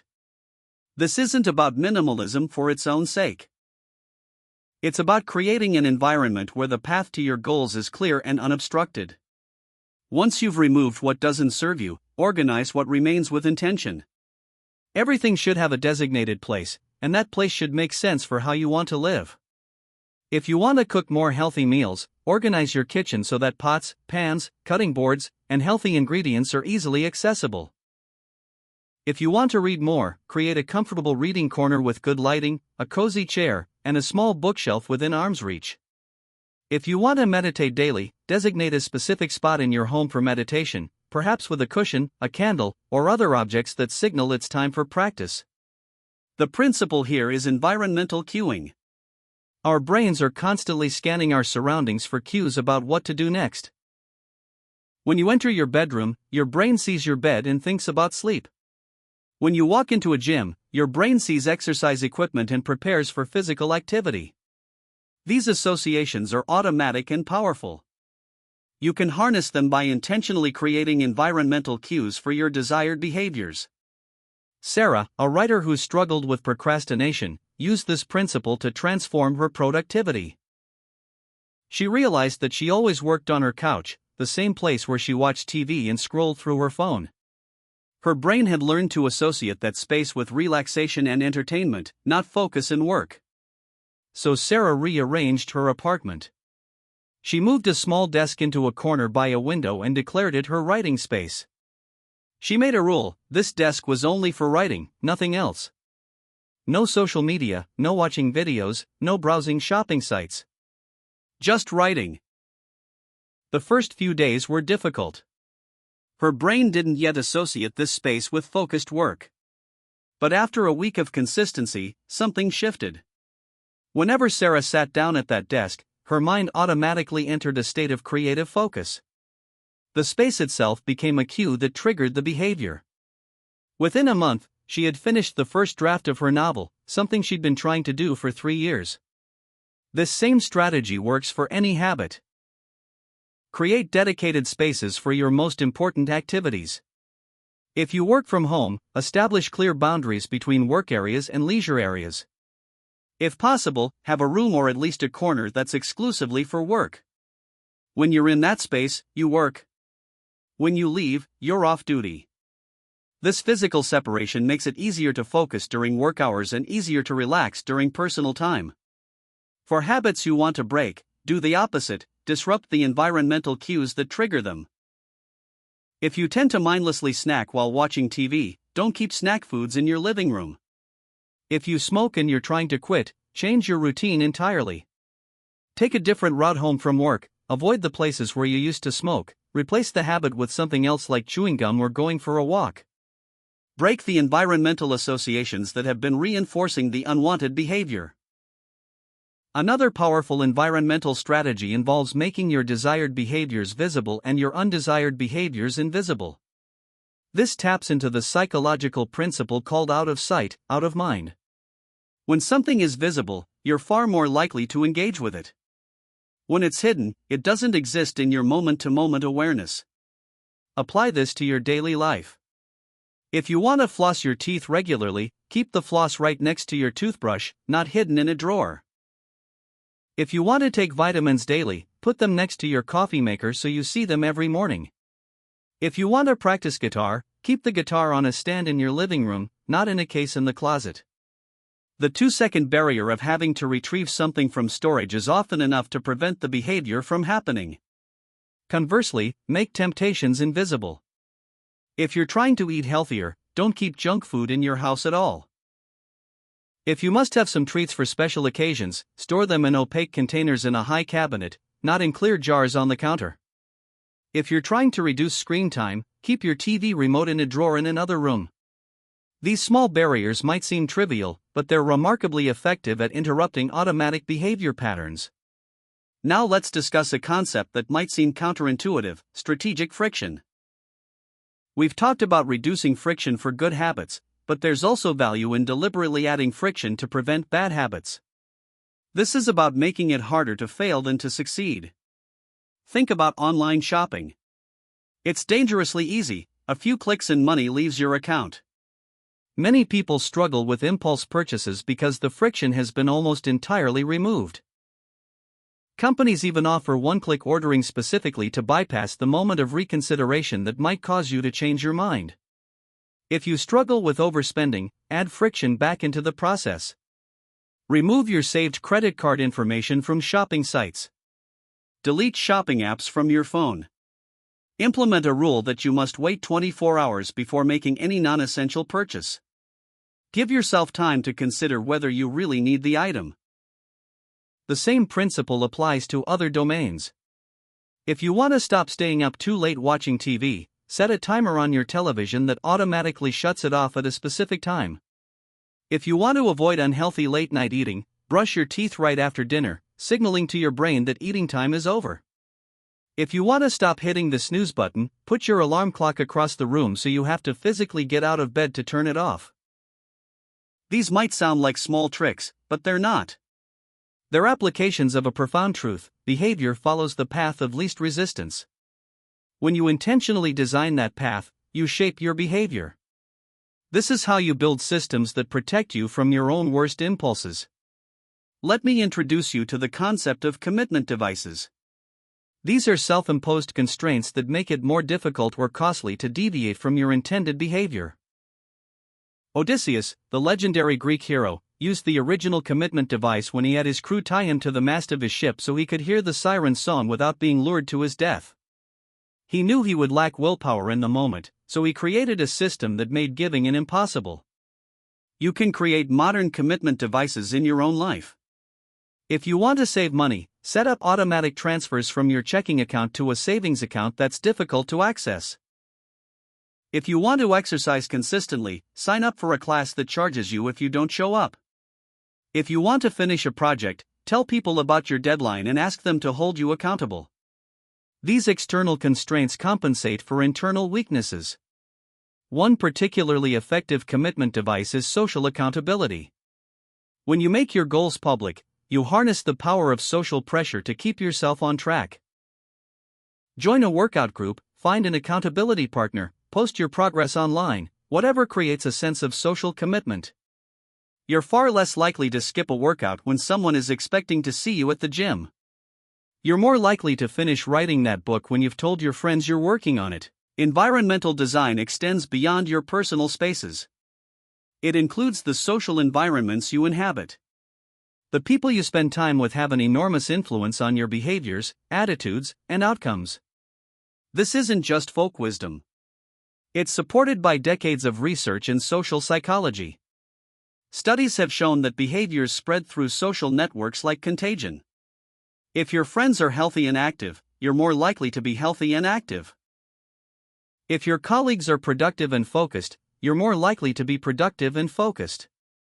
If the people around you constantly complain and procrastinate, you'll find yourself doing the same.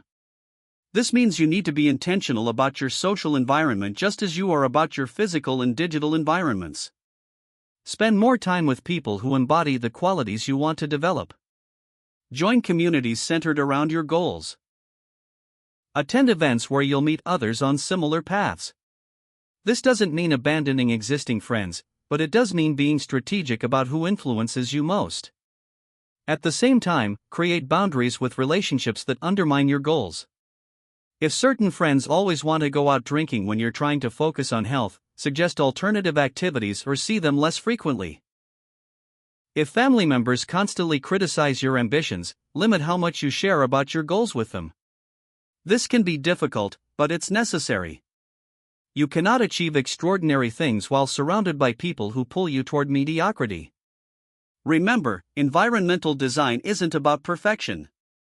It's about progress. You don't need to overhaul your entire life in a single weekend. Start small. Choose one environment to optimize: your bedroom, your workspace, your phone. Make it a sanctuary for the person you want to become. Once that's established, move to the next environment. Over time, these accumulated changes create a life where discipline isn't a struggle. It's simply the way things are. Your environment is always influencing you. The only question is whether it's influencing you intentionally, in alignment with your goals, or accidentally, in opposition to them. Most people live in environments that actively sabotage their aspirations. They wonder why discipline feels so hard. They don't realize they're swimming against the current every single day. You can be different. You can design your surroundings so thoroughly that good choices become automatic and bad choices become difficult. You can create a life where the environment does most of the work, where willpower is a resource you rarely need to tap into because you're being pulled toward your goals by forces you've intentionally constructed. This is the true secret of disciplined people. They're not superhuman. They haven't unlocked some mystical reserve of willpower. They've simply understood that discipline doesn't happen in a vacuum. It happens in environments. And environments can be designed. So look around you right now. What is your environment telling you to do? Is it pulling you toward your goals or away from them?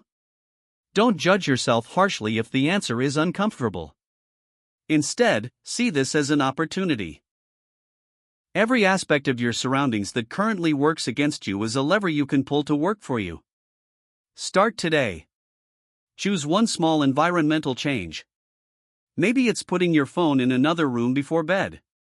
Maybe it's placing your running shoes by the door. Maybe it's clearing your desk of all distractions. Whatever it is, make that change right now, before you move on to anything else. Don't wait for motivation. Don't wait for the perfect moment. Environmental design begins with a single intentional adjustment, and that adjustment can begin right now. Over the coming days and weeks, continue this process. Look at your environment with fresh eyes. Ask yourself constantly, is this space designed to support who I want to become? If not, change it. Remove what hinders you. Add what helps you. Create visual cues for good habits. Eliminate triggers for bad ones. Design your life like an architect designs a building, with every element serving a purpose. This is how you build discipline that lasts. Not through momentary bursts of motivation that fade when things get difficult, but through permanent changes to your surroundings that make the right choices easier and the wrong choices harder. This is how you create a life where discipline becomes effortless, where your goals feel inevitable rather than aspirational. Your environment is the invisible hand shaping your destiny. Take control of it, and you take control of your future. Design it with intention, and you design the life you've always wanted. This is the power of discipline through environment, and it's available to you right now, today, in this moment. All you have to do is look around and begin. Chapter 5, Habit number 4 and number 5, Accountability and Daily Review. There's a particular moment that comes for everyone who commits to building discipline. It arrives quietly, usually on an ordinary Tuesday or Thursday when the initial excitement has faded and the work feels harder than you expected. You've been consistent for 2 weeks, maybe 3, and suddenly you wake up without the spark that got you started. The alarm goes off and you think, just this once, I'll skip it. Nobody will know. Nobody's watching. And that thought, that single moment of rationalization, is where most people's discipline crumbles. This is why accountability and daily review aren't just helpful additions to your discipline practice.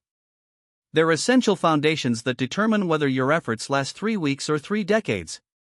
Without them, you're relying entirely on an internal compass that can be easily swayed by mood, fatigue, or the simple human tendency to take the path of least resistance when no one is looking.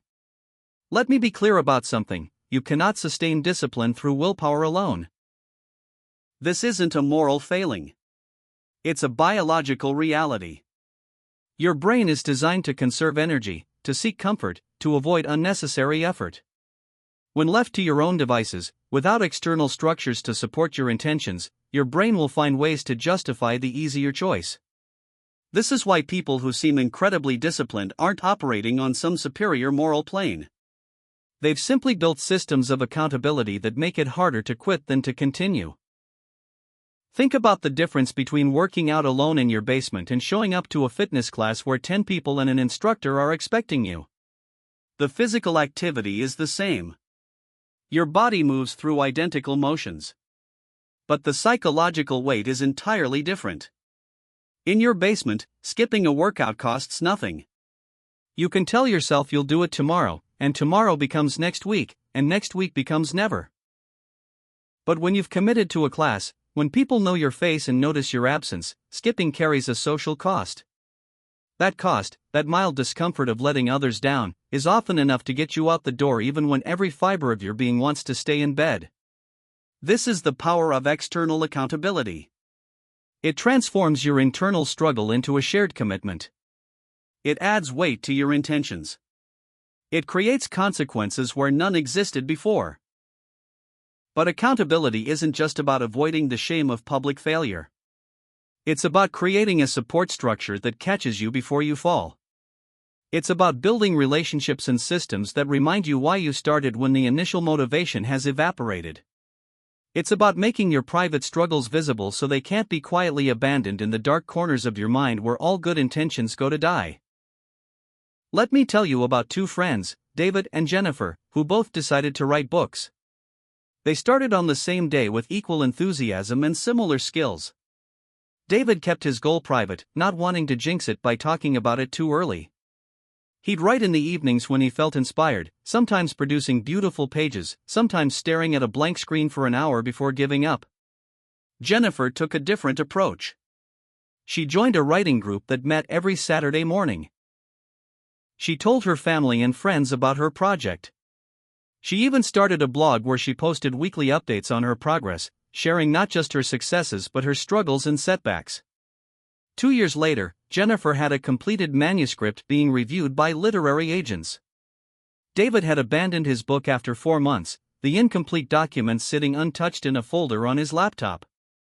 When they talked about their different outcomes, David realized that his privacy had been his downfall. Without anyone to answer to, without any structure to support his intention, his writing habit had dissolved the moment it became difficult. Jennifer, surrounded by accountability, had kept going even when the work felt impossible because stopping would have meant explaining her absence to the writing group, disappointing the blog readers who followed her journey, and admitting to everyone she'd told that she had given up. The difference wasn't talent or discipline or dedication. It was structure. Jennifer had built a system that wouldn't let her quit quietly. David had relied on willpower, which is always the first resource to deplete. So how do you build effective accountability into your life? There are several approaches, and the best strategy often involves combining multiple layers of accountability to create a robust support system. The most powerful form of accountability is human connection. Find someone who shares your goal or at least respects it deeply, someone you trust and whose opinion matters to you. This could be a friend, a family member, a colleague, or even someone you meet through an online community. The key is that this person is willing to check in with you regularly and honestly, not to judge you but to witness your journey and hold you to your stated commitments. Set up a regular schedule for these check-ins. This could be a weekly phone call, a daily text exchange, or a monthly coffee meeting. During these sessions, you share what you've accomplished, where you've struggled, and what you're committing to next. The magic isn't in the specific format. It's in the knowledge that someone will be asking about your progress, that you'll have to look them in the eye or hear their voice and report on whether you followed through. Make your commitments specific and measurable during these check-ins. Don't say, "I'm going to work on my business this week." Say, "I'm going to spend 1 hour every weekday morning developing the marketing strategy, and I'll send you my completed framework by Friday." Specific commitments create clear accountability. Vague intentions allow endless wiggle room for rationalization. Some people thrive with accountability partners who are working on similar goals. Two people trying to establish morning exercise routines might commit to sending each other a photo from the gym every morning. Two entrepreneurs building businesses might have weekly strategy calls where they review their progress and set targets for the coming week. The shared struggle creates camaraderie and mutual motivation. You don't want to be the one who breaks the streak or lets your partner down. Others benefit more from having a mentor or coach, someone further along the path who can provide not just accountability but guidance and perspective. This person has already achieved what you're working toward, so they understand both the process and the obstacles. Their accountability carries extra weight because you respect their expertise and want to prove yourself worthy of their time and attention. For those who prefer more structured approaches, accountability groups can be remarkably effective. These might be mastermind groups where 5 to 8 people meet regularly to share progress and challenges. They might be online communities centered around specific goals. They might be local meetups of people working on similar projects. The group format creates multiple layers of accountability. You're not just answering to one person. You're part of a community where showing up consistently and making progress earns respect and belonging. Technology offers additional tools for accountability. Apps like Stick allow you to put money on the line, committing to donate to a charity or even to a cause you oppose if you fail to meet your stated goals. The financial consequence adds tangible stakes to your commitment. Other apps like Habitica gamify habit tracking, turning your daily routines into a role-playing game where consistency earns rewards and breaking streaks has consequences. For some people, these digital systems provide enough structure to maintain accountability without requiring another human to be involved.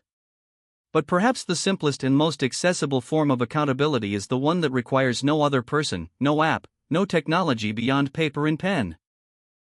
It's the practice of daily review, and it might be the most underutilized tool in the discipline toolkit. Every evening, before you end your day, spend 5 to 10 minutes reviewing what happened. This isn't about judgment or self-criticism. It's about honest assessment. What did you do well today? Where did you follow through on your commitments? What got in your way? Where did you struggle or fall short? What will you do differently tomorrow? The act of reviewing your day forces you to confront reality rather than letting it blur into a vague sense that you're trying your best. When you write down that you skipped your morning routine 3 times this week, you can't pretend it didn't happen. When you note that you wasted 2 hours scrolling through social media instead of working on your project, you create data that reveals patterns you might otherwise ignore. Keep a simple journal for this purpose. It doesn't need to be elaborate or beautifully designed. A basic notebook and a pen are sufficient. Each evening, write the date and answer a few key questions. What were my wins today? What were my struggles? Did I honor my commitments? What's the most important thing I need to do tomorrow? Am I trending in the right direction or drifting off course? This practice creates what psychologists call self-monitoring, which has been shown in countless studies to improve behavioral outcomes across virtually every domain. When you pay attention to your actions, when you make them visible through tracking and recording, you naturally course-correct more quickly. The daily review acts as a mirror that shows you who you're actually being, not who you imagine yourself to be. Over time, your review journal becomes a record of your journey. You can look back over weeks and months to see patterns you couldn't perceive in the moment. You might notice that you always struggle on Thursdays when your energy is low, suggesting you should schedule your most important work earlier in the week. You might see that you're far more consistent when you prepare the night before, reinforcing the importance of that preparation. These insights emerge from the accumulated data of daily reflection. Some people enhance their daily review with quantitative tracking. They give themselves a score for the day on a scale of 1 to 10 based on how well they adhered to their commitments. They track specific metrics: number of pages written, minutes spent exercising, hours of focused work completed, glasses of water consumed. The numbers create objective feedback that cuts through the fog of subjective assessment. But the daily review serves a purpose beyond just tracking. It's a ritual that bookends your day with intention. Morning routines get a lot of attention, and rightly so, but evening reviews are equally important. They allow you to close one chapter before opening the next. They prevent days from bleeding together into an undifferentiated stream where you lose track of progress and purpose. They create a rhythm of reflection that keeps you connected to your larger goals even as you navigate the chaos of daily life. Now, let's talk about the long game, because accountability and daily review are ultimately about sustaining discipline over time. This is where most people misunderstand the nature of transformation. They're looking for dramatic breakthroughs, revolutionary changes, the moment when everything suddenly clicks into place. But that's not how lasting change works. Real transformation happens through accumulation. It's the compound effect of small improvements sustained over long periods. There's a concept in performance science called the 1% improvement model, and it perfectly captures how discipline creates results. The idea is simple: if you improve by just 1% each day, by the end of a year you'll be 37 times better than when you started. 1% seems trivial. It's barely noticeable. But compounded over time, it's the difference between mediocrity and mastery. Here's what this looks like in practice. Imagine you want to become a better public speaker.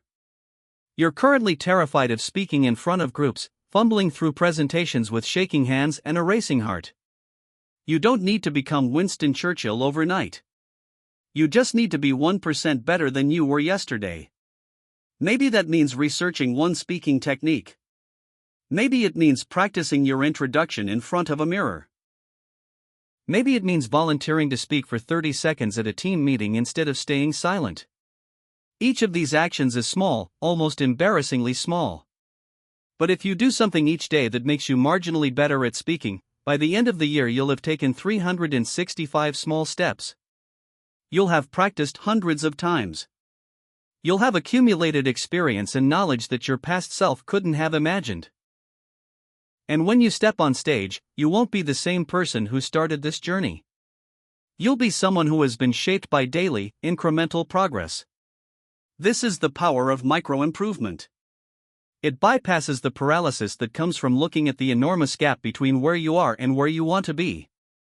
That gap is overwhelming. It makes you want to quit before you even start. But 1% improvement is manageable. It's achievable regardless of how busy you are or how limited your resources might be. You can always find a way to be 1% better. The daily review connects directly to this approach. When you reflect on your day, you're not asking whether you achieved perfection. You're asking whether you moved forward. Did you do something, anything, that represents progress? Did you honor your commitment to incremental improvement? The bar is low enough that you can clear it almost every day, but high enough that clearing it consistently produces remarkable results. Let me introduce you to the concept of the integrity chain. Imagine that each day you keep your commitments, you add a link to a chain. The chain grows longer with every day of consistency. Now, you could look at this chain and think about how impressive it is, how it represents months or years of discipline. But here's what really matters. You don't want to break the chain. Once you have a streak going, once you can see the visual representation of your sustained effort, breaking that streak feels like a loss. This is why tracking streaks can be such a powerful accountability tool. Use a physical calendar where you mark each day you complete your commitment with a big X. After a week, you'll have 7XS. After a month, you'll have 30. That unbroken line of XS becomes something you're proud of, something you don't want to interrupt. The streak itself becomes a source of motivation independent of the original goal. Jerry Seinfeld, the legendary comedian, famously used this method to maintain his writing discipline. He committed to writing jokes every single day, and he marked each day he wrote on a wall calendar with a red X. His only job was to not break the chain. He didn't worry about writing brilliant material every day. He just had to write something. The chain kept him consistent, and that consistency over decades made him one of the most successful comedians in history. You can apply this to any habit. Don't break the chain of daily meditation. Don't break the chain of morning pages. Don't break the chain of exercise, of healthy eating, of sales calls, of whatever behavior you're building. The streak becomes your accountability partner when no one else is available. But let's address the inevitable question: what happens when you do break the chain? Because you will. Life happens. You get sick. Emergencies arise. You travel and your routines get disrupted. You simply have a bad day where you fall short despite your best intentions. Does this mean all your progress is lost? Absolutely not. This is where many people sabotage themselves. They miss one day and think, well, I've ruined my streak, so I might as well give up entirely. They let a single broken link destroy the entire chain. This is the perfectionist trap, and it's deadly to sustainable discipline. Instead, adopt what I call the never miss twice rule. Missing once is human. It's forgivable. It's data about a specific moment, not a verdict on your character. But missing twice is the beginning of a pattern. Twice is when a disruption becomes a trend. So when you break your streak, when you fail to honor your commitment, you acknowledge it without drama or self-flagellation, and you make damn sure you get back on track the very next day. This is where the daily review becomes crucial. When you miss a day, you note it in your journal. You examine what happened without making excuses but also without unnecessary judgment. You identify what circumstances led to the lapse. Then you plan specifically for how you'll ensure it doesn't happen again tomorrow. The review transforms failure from a shameful secret into useful data that improves your system. Remember David and Jennifer? Let's check in with them 5 years later. Jennifer's book was published and moderately successful. More importantly, she's now working on her third novel. The writing group that held her accountable in the beginning has evolved. Some members have moved on, new ones have joined, but the structure remains. Jennifer still posts updates on her blog. She still shows up every Saturday morning, even when she doesn't feel inspired, even when the words come slowly. The accountability has become so ingrained in her process that she can't imagine working any other way. David, inspired by Jennifer's success, tried again. But this time he did it differently. He found an online community of writers and committed to posting his daily word count publicly. He started a weekly call with another writer where they shared their progress and challenges. He kept a journal where he reviewed each day's work. Within 6 months, he had written more than in his previous 3 attempts combined. He finally understood that discipline isn't about being strong enough to do it alone. It's about being wise enough to build systems that won't let you quit. Accountability and review work together in a powerful feedback loop. Accountability creates external pressure to follow through. Review creates internal awareness of your patterns and progress. Together, they transform discipline from an abstract value into a concrete, measurable practice that improves consistently over time. The sustainability of discipline depends entirely on these two habits. Without accountability, you'll drift when things get hard. Without review, you'll repeat the same mistakes and never understand why you're struggling. But with both firmly in place, you create an environment where discipline becomes almost inevitable. Think about the most successful people in any field. Athletes, entrepreneurs, artists, scientists. They all have rigorous accountability structures. They have coaches who track their performance. They have teams who depend on their consistency. They have public commitments that create social pressure. And they all maintain some form of regular review, analyzing their performance, identifying weaknesses, planning improvements. You don't need their resources to implement the same principles. You need a notebook, a pen, and the willingness to be honest with yourself. You need at least one person who will ask you about your commitments and notice if you stop showing up.